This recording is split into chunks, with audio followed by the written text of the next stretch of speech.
दोस्तों नमस्कार। Excel tutorial इन हिंदी में आपका स्वागत है। ये वीडियो इस सीरीज़ का 18th वीडियो है। हम देख रहे हैं होम रिबन, और होम रिबन में हम पहुंचे हैं एडिटिंग सेक्शन पे।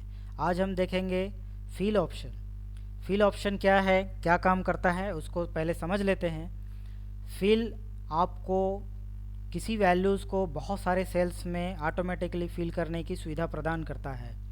ठीक है, जैसे यहाँ पर कोई वैल्यू है, उस वैल्यू को मैं नीचे के सभी सेल्स में फिल करना चाहता हूँ, तो ये ऑटोमेटिकली आपको फिल करके दे देगा। इससे बहुत सारा समय बचता है, आपको ज़्यादा टाइपिंग करने की ज़रूरत नहीं पड़ती है, और आपका जो वैल्यू है ऑटोमेटिकली फिल हो जाता है बहुत सारे सेल्स में।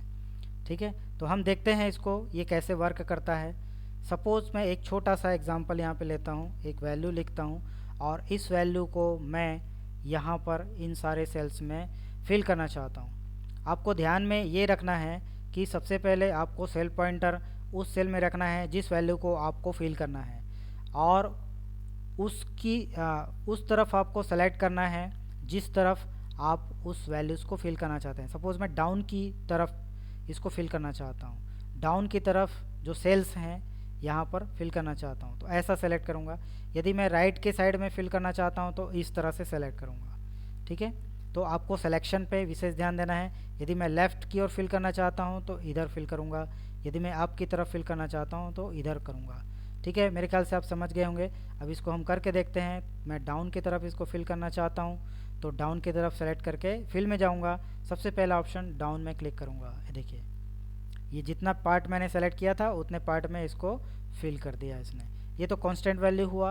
अब हम देखते हैं फार्मूला को कैसे फिल कर सकते हैं। तो सपोज़ मैं यहाँ पर एक फंक्शन लगाता हूँ, सम फंक्शन। हमने पिछले वीडियो में देखा है फंक्शंस को कैसे यूज़ करते हैं, और ये मैंने रेंज दिया और ये सम फंक्शन यहाँ पे लग गया। ये सम फंक्शन क्या करता है, जो भी आप रेंज देंगे उसका टोटल निकालता है, उसको सम करता है। तो अब मैं इसको डाउन की तरफ फिल करना चाहता हूँ इधर। तो ये जो है पर रो का, जैसे ये फर्स्ट रो का इसने यहाँ पे टोटल निकाला, सेकेंड रो का यहाँ पे आना चाहिए, थर्ड का यहाँ पे, इस तरह से सारे रो का यहाँ पे टोटल आ जाएगा। तो इसके बाद इसको मैं क्या कर दूँगा, डाउन कर दूँगा, फिल डाउन। ये देखिए, इस फार्मूला जो है पूरा अपने आप यहाँ पे डाउन की तरफ फिल हो गया। उसी तरह से सपोज़ मैं यहाँ पे कोई फंक्शन लगाता हूँ। सपोज़ मैंने मीन फंक्शन लगा दिया यहाँ पे, और मीन फंक्शन में मैं यहाँ पे जो है इनका मिनिमम जो वैल्यू है इस रेंज का, उसको यहाँ पे निकाल लिया। अब इसको मैं अप की तरफ फिल करना चाहता हूँ, तो अप की तरफ सिलेक्शन करूँगा और यहाँ पे आकर के इसको मैं अप कर दूँगा। तो ये फार्मूला अप साइड में जितना मैंने सेलेक्ट किया था उसको ऑटोमेटिकली फिल कर देता है। ठीक है, उसी तरह से राइट की तरफ देखते हैं। यहाँ पर सपोज़ मैं एवरेज में एक एवरेज फंक्शन लगाता हूँ। इस कॉलम का एवरेज चाहिए मुझे, और एंटर करता हूँ। ठीक है, ये एवरेज आ गया। अब इस एवरेज फार्मूला को मैं राइट की तरफ इस तरह से फिल करना चाहता हूँ, तो राइट की तरफ सेलेक्ट करके राइट वाला ऑप्शन सेलेक्ट कर लूँगा। ये देखिए, राइट की तरफ फिल हो गया ये फार्मूला। उसी तरह से सपोज़ यहाँ पर मैं मैक्स का फंक्शन लगाता हूँ। ये मैक्स का फंक्शन लग गया। मैक्स फंक्शन क्या करता है, जो भी रेंज आप देंगे उसका मैक्सिमम वैल्यू आपको निकाल के देता है। तो ये मैक्स वैल्यू आ गया।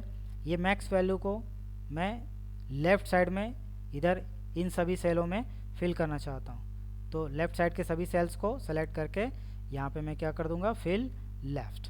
तो ये लेफ़्ट की तरफ फिल हो गया। तो आपको समझ में आ गया होगा, up, down, right and left.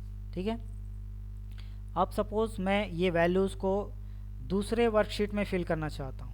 अभी ये वर्कशीट किस वर्कशीट में मैं काम कर रहा हूँ, ये ऑटो सम।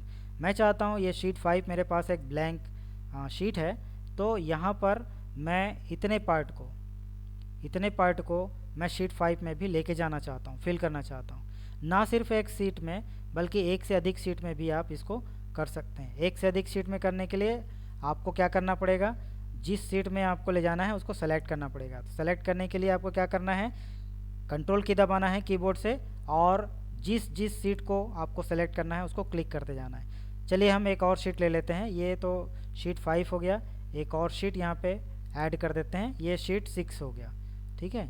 इसको भी थोड़ा सा जूम कर देते हैं। ये देखिए शीट 5 और शीट 6 ये दोनों खाली है।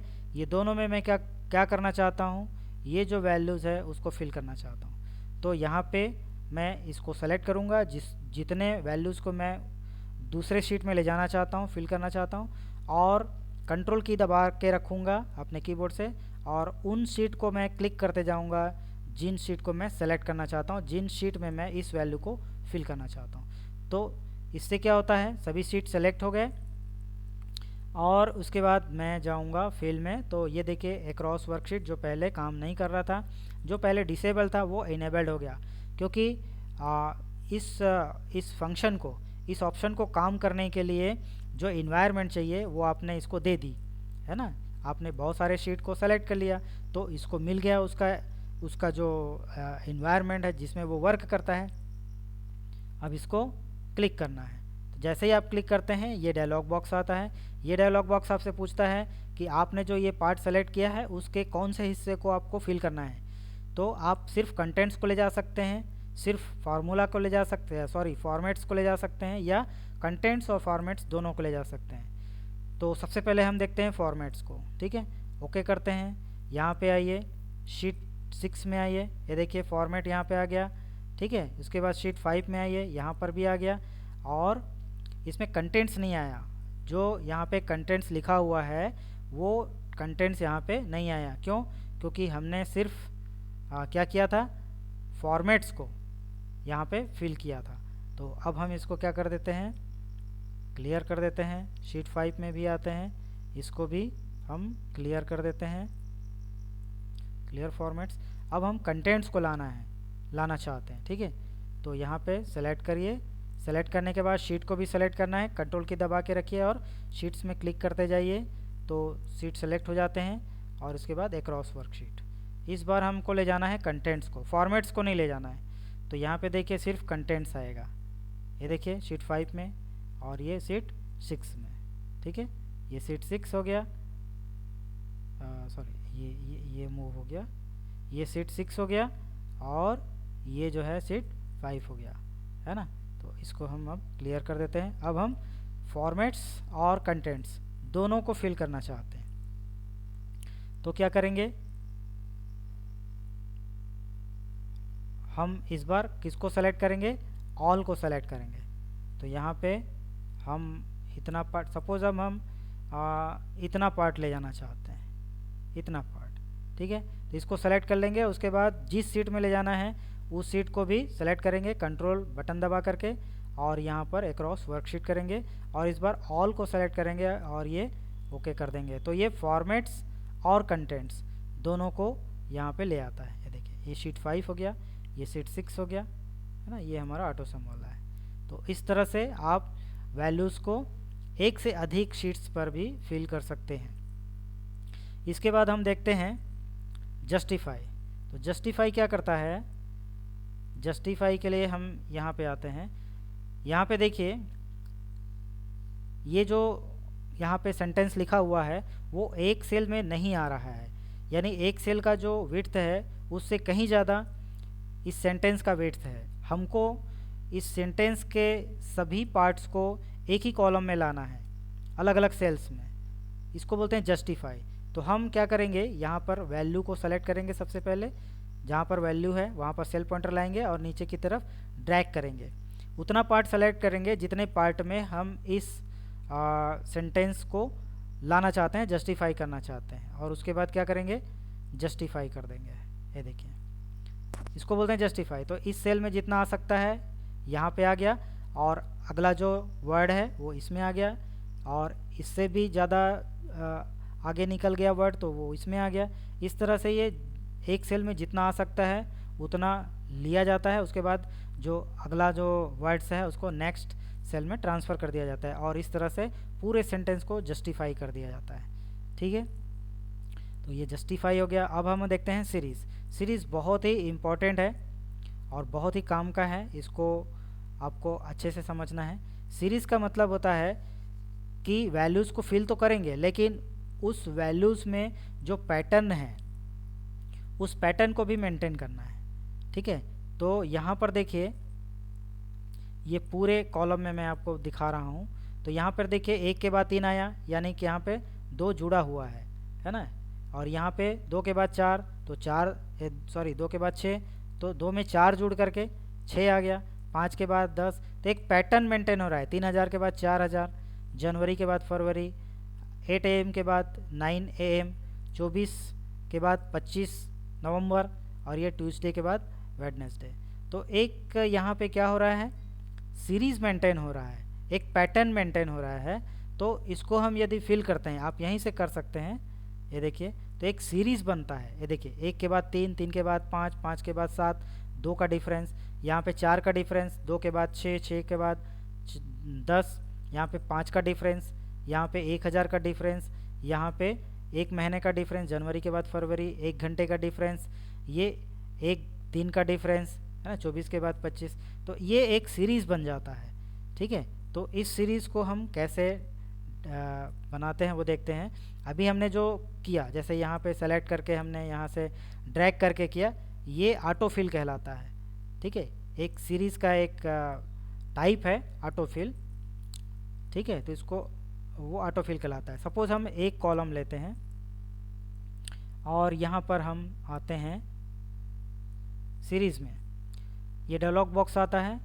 ये डायलॉग बॉक्स में सबसे पहले जो पूछा जा रहा है वो है कि सीरीज़ को आप कॉलम में बनाना चाहते हैं कि रो में बनाना चाहते हैं। तो हमने देखिए कॉलम को सेलेक्ट कर लिया, इसलिए इसने ऑटोमेटिकली कॉलम को सेलेक्ट किया। यदि हमने रो को सेलेक्ट किया होता, ठीक है, तो ये रो को सेलेक्ट करके आता। ठीक है, तो फिर से हम चलते हैं सीरीज़ और ये कॉलम, और इसके बाद दूसरा जो कॉलम है इसमें है टाइप। सीरीज़ का टाइप क्या होगा, तो 4 प्रकार के टाइप हैं। एक लीनियर सीरीज़ होता है, एक ग्रोथ होता है, एक डेट होता है, एक ऑटोफिल होता है। इसको देखेंगे बारी बारी से। सबसे पहले लीनियर। तो लीनियर का मतलब होता है यहाँ पर जो स्टेप वैल्यू है ना, तो ये स्टेप वैल्यू जुड़ते जाएगा। जैसे 1 में 2 जुड़ा तो 3 आया, 3 में 2 जुड़ के आएगा तो 5, 5 में फिर 2 जोड़ देंगे तो 7। इस तरह से एक सीरीज़ बन जाता है ऐसा। और ये सीरीज़ कहाँ तक चलता है, जितने पार्ट को हमने सेलेक्ट किया था।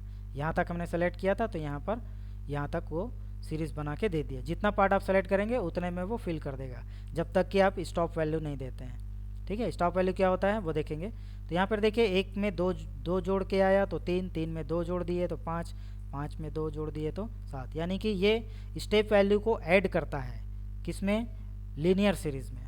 ठीक है, इसके बाद हम देखते हैं ग्रोथ। तो इस कॉलम में देख लेते हैं ग्रोथ सीरीज़ क्या होता है। तो इसके लिए हम क्या करेंगे, ग्रोथ को सेलेक्ट करेंगे और यहाँ पे देखिए ग्रोथ में स्टेप वैल्यू है 4।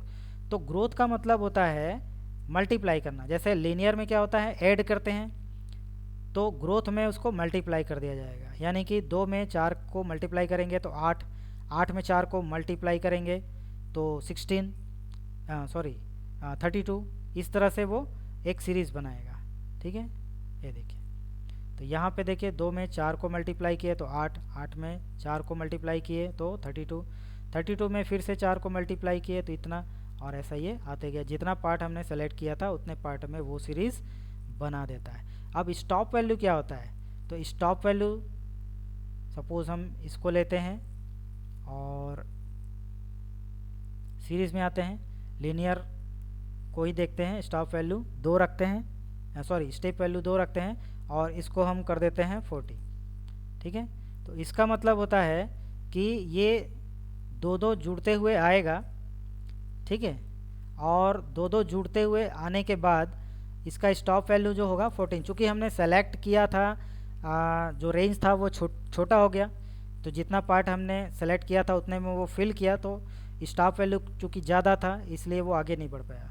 तो इसको हम क्या कर देते हैं, थोड़ा सा ज़्यादा सेलेक्ट करते हैं। सपोज़ मैं इस कॉलम में ले लेता हूँ, इतना पार्ट हम सेलेक्ट कर लेते हैं और इसको हम देखते हैं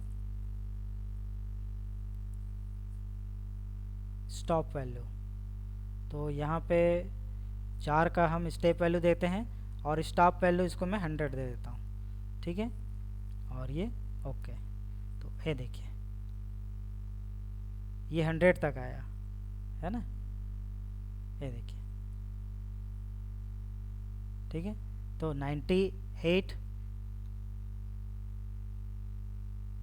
सॉरी 4 का हमने स्टेप दिया था, तो 98 के बाद यदि हम 4 को उसमें ऐड करेंगे तो 100 से ज़्यादा हो जाएगा, इसलिए वो 98 तक ही लिमिट कर दिया। 98 के बाद यदि हम इसमें 4 ऐड करेंगे तो 100 से ज़्यादा हो जाएगा। हमने स्टेप वैल्यू लिया था 4, तो 2 के बाद 6, यानी कि 4 को वो ऐड करते जा रहा है, तो इसको बोलते हैं स्टॉप वैल्यू। यानी कि स्टॉप वैल्यू के बाद वो जो सीरीज़ है आगे नहीं बढ़ेगा। ठीक है, तो इसको हम कंट्रोल Z कर देते हैं। अब आगे देखते हैं क्या है। अगला है डेट, है ना। तो डेट में हम ये डेट वाला कॉलम लेते हैं, इसको सेलेक्ट कर लेते हैं और यहाँ पे सीरीज़ में जाएंगे और ये डेट ऑटोमेटिकली सेलेक्ट कर लिया इसने, क्योंकि डेट वैल्यू को हमने सेलेक्ट किया हुआ है। और उसके बाद हम लेते हैं यहाँ पे डे, तो डे को वो इंक्रीज़ करते जाएगा, डे को बढ़ाते जाएगा। जैसे 24/11 है तो 24/11 के बाद 25/11, 26/11, 27/11, इस तरह से। ये देखिए, तो जितना पार्ट हमने सेलेक्ट किया था 24 के बाद 25, 25 के बाद 26, 26 के बाद 27, इस तरह से उसने एक डेट का सीरीज़ बना दिया। कंट्रोल Z कर रहा हूँ मैं। अगले ऑप्शंस के लिए यहाँ पे आ जाते हैं वीक डे। इसको हम मंथ को देखते हैं सबसे पहले। तो कितने का डिफरेंस लेना चाहते हैं, सपोज हम 2 का, यानी कि नवंबर के बाद दिसंबर छोड़ के जनवरी आ जाएगा, जनवरी के बाद फरवरी छोड़ के मार्च आ जाएगा, इस तरह से। ये देखिए मंथ को 2 बढ़ा दिया तो दिसंबर को छोड़ के, यानी दिसंबर के बाद जनवरी, जनवरी के बाद मार्च, मार्च के बाद मई आ गया, यानी कि 2-2 स्टेप में आ रहा है। ठीक है, मंथ को इंक्रीज़ कर रहा है, मंथ का सीरीज़ बना रहा है। इसके बाद हम ईयर को ले लेते हैं, तो ये ईयर का सीरीज़ बनाएगा। सपोज़ हम इसको 3 का दे देते हैं स्टेप वैल्यू, तो 2020 के बाद 2023, 23 के बाद 26, यानी 3-3 का यहाँ पे 3 को ऐड कर रहा है ईयर में। ठीक है, तो इस तरह से ईयर का सीरीज़ बन गया। इसके बाद हम देखते हैं वीक डे को, तो वीक डे को थोड़ा सा हम ज़्यादा लेंगे तो समझ में आएगा, रेंज थोड़ा ज़्यादा ले लेते हैं, क्योंकि वो एक वीक में 5 वीक डे होता है एक वीक में। ठीक है ना, तो यहाँ पे हम सीरीज़ में आते हैं और यहाँ पे इसको हम एक ही रखते हैं और इसको वीक डे ले लेते हैं। ठीक है, वीक डे का मतलब होता है Monday to Friday. Monday to Friday का डेट लेगा, सैटरडे और संडे को छोड़ देगा। ठीक है, इस तरह से। तो देखिए ये 24, 25, 26, 27, 27 के बाद 30 आ गया, 28, 29 को छोड़ दिया, क्योंकि 28, 29 जो है सैटरडे और संडे। ये देखिए ये 28 सैटरडे है, 29 संडे है। ठीक है, अगला महीना देखते हैं, तो ये देखिए 30 से लेके 4 तक, तो ये 30, 1, 2, 3, 4 और उसके बाद 7, तो ये देखिए 5 और 6 जो है सैटरडे और संडे। 7 के बाद 11, तो ये 7, 8, 9, 10 और ये 11। तो इस तरह से ये वीक डे को शो करता है, किसी भी वीक के वीक डे को शो करता है। ठीक है, आई होप आप समझ गए होंगे। अब इसमें भी हम लिमिट दे सकते हैं, डेट में भी हम लिमिट दे सकते हैं। सपोज़ ये हम डे को लेते हैं और यहाँ पर मैं लिख देता हूँ 24/12/2020। तो ये डे में एक एक बढ़ाते जाएगा और ये उसका लिमिट है, इसके बाद वो सीरीज़ को रोक देगा। इस तरह से देखिए 24, 25, 26, 27, 28, 29, 30 और ये कहाँ तक जाएगा, 24/12 तक जाएगा। तो ये देखिए 24/12 ये लास्ट, इसके बाद ये सीरीज़ जो है रुक गया। तो इस तरह से हम डेट में भी स्टॉप वैल्यू दे सकते हैं। इसके बाद ऑटोफिल को देखते हैं क्या होता है। ऑटोफिल कुछ नहीं, जैसे हम यहाँ से इसको ड्रैग करते हैं, इसको पकड़ करके ऐसे ड्रैग करते हैं, इसी को ऑटोफिल बोलते हैं। तो जो सीरीज़, जो पैटर्न आपने बना रखा है उस पैटर्न पे वैल्यूज़ को क्या कर देता है, वो फिल कर देता है। ठीक है, तो ऑटोफिल में क्या होगा, इसको हम सेलेक्ट कर लेंगे। ठीक है, सेलेक्ट करने के बाद सीरीज़ में आएंगे और ये ऑटोफिल, तो यहाँ पर ओके कर देंगे। ये देखिए जो सीरीज़ आपने बनाया था वही सीरीज़ यहाँ पे बन जाता है, जो पैटर्न आपने बनाया था वही पैटर्न बन जाता है। तो यहाँ पर आप इसको सेलेक्ट कर लीजिए और इसको जाइए और यहाँ पे सीरीज़ में जाइए और ये ऑटोफिल कर दीजिए, ये ऑटोफिल हो जाता है। ठीक है, ये जस्ट लाइक हम यहाँ से इसको पकड़ कर जो ड्रैग करते हैं यही ऑटोफिल है। ठीक है। इसके बाद होता है ट्रेंड। तो ट्रेंड वैल्यू क्या होता है, सपोज यहाँ पे दो वैल्यूज़ हैं, ये देखिए 2 लाख और 4 लाख। सपोज कोई कंपनी है जिसका प्रॉफिट यहाँ पे 2019 में 2 लाख है और वो 2025 तक अपनी प्रॉफिट को डबल करना चाहती है, तो उसके लिए एक ट्रेंड लाइन, हम ट्रेंड वैल्यू यहाँ पे जनरेट करते हैं कि कैसे आपको 2020 में कितना करना है प्रॉफिट, 2021 में कितना प्रॉफिट करना है, 2022 में, 2023 में, 2024 में, और फाइनली आपको जो टारगेट है आपका 2025 में 4 लाख, उस तक आप कैसे पहुँचेंगे। तो ये क्या करता है, 2 लाख से लेके 4 लाख, यानी फर्स्ट वैल्यू और ये लास्ट वैल्यू के बीच में जो वैल्यू होता है उसको डिवाइड कर देता है, कितने में, यहाँ पर जितना उसका गैप होता है। ठीक है, तो देखते हैं इसको कैसे ये होता है। सीरीज़ में आएंगे, सिंपल आपको ट्रेंड को क्लिक करना है और इसको क्या कर देना है, ओके कर देना है। तो ये देखिए 2 लाख और 2020 में इतना होना चाहिए वैल्यू, 2021 में इतना, 2022 में, 2023 में, 2024 में, और ये फाइनली 2025 में इतना वैल्यूज़ आपको मिल जाएगा। तो दो वैल्यू के बीच में जो वैल्यू होता है उसको हम डिवाइड कर देते हैं, है ना, एक बढ़ती हुई सीरीज़ में, एक ट्रेंड में, है ना, कि 2019 में इतना था तो 2020 में इतना हमको आगे बढ़ना है, उसके बाद 2021 में इतना बढ़ना है, इस तरह से हम 2025 में इतना बढ़ जाएंगे। तो ये होता है trend. Okay friends, I think ये सारा कुछ यहाँ पे कवर हो गया। अच्छा, रो वाला क्या होता है उसको हम देख लेते हैं। सिंपल है, जैसे यहाँ पर कोई वैल्यू लिखा हुआ है, जो सीरीज़ आप यहाँ पे बना रहे हैं, सपोज़ यहाँ पे 3 का मैं यहाँ पे डिफरेंस ले रहा हूँ, तो ऐसा हम रो में सेलेक्ट करेंगे और सिंपल यहाँ पे आएंगे और यहाँ पर हम इसको रो को सेलेक्ट करेंगे और जो भी जिस टाइप का हम यहाँ पर सीरीज़ बनाना चाहते हैं, चाहे वो ग्रोथ हो या लीनियर हो, उसको सेलेक्ट कर लेंगे और सेलेक्ट करने के बाद यहाँ पर ओके कर देंगे। तो ये देखिए एक जो सीरीज़ है वो रो में जनरेट हो गया। ठीक है, तो वो सीरीज़ को आप कैसे बनाना चाहते हैं, रो या कॉलम में, वो चीज़ है।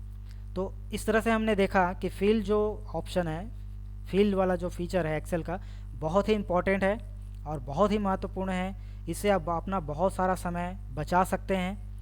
ठीक है, और एक्सेल में स्मार्ट वर्क करने के लिए इस तरह के ऑप्शंस की बहुत ज़रूरत होती है और इसीलिए एक्सेल ने इस तरह के बहुत सारे अपने फीचर्स बना रखे हैं। ठीक है, तो फील्ड वैल्यू को हमने पूरा देखा कि लेफ़्ट में, राइट में, ऊपर में, डाउन में कैसे हम इसको फिल करते हैं, सीरीज़ कैसे बनाते हैं, जस्टिफाई कैसे करते हैं, एक वर्कशीट से दूसरे वर्कशीट में कैसे वैल्यूज़ को हम फिल कर सकते हैं। ओके फ्रेंड्स, आई होप आपको ये वीडियो अच्छा लगा होगा। अच्छा लगा तो इसको ज़्यादा से ज़्यादा लाइक कीजिए, शेयर कीजिए और मुझे कमेंट करके बताइए कि मेरा ये वीडियो कैसा लगा आपको, अच्छा लगा, बुरा लगा, जो भी है आप बताइए। और मेरे चैनल को सब्सक्राइब कर लीजिए क्योंकि इस सीरीज़ में मैं एक्सेल को बहुत ही अच्छे से आपको पढ़ा रहा हूँ। यदि नए स्टूडेंट्स हैं, नए फ्रेंड्स हैं, नए लोग हैं, तो बिल्कुल फ्रेश हैं, एक्सेल कुछ नहीं जानते, तो वो बिल्कुल शुरू से इस सीरीज़ में सीख सकते हैं, छोटे से लेके एडवांस तक, छोटे से लेके बड़े ऑप्शन तक या सिंपल से लेके एडवांस ऑप्शन तक सारा कुछ मैं कवर कर रहा हूँ, 1 by 1, ribbon by ribbon, option by option. तो इस सीरीज़ में आप अंत तक बने रहिए और मेरे चैनल को आप सब्सक्राइब कीजिए, ज़्यादा से ज़्यादा इस वीडियो को शेयर कीजिए, लाइक कीजिए, कमेंट कीजिए। Okay friends, thanks for watching my video, thank you very much. मिलते हैं नेक्स्ट वीडियो में, थैंक यू।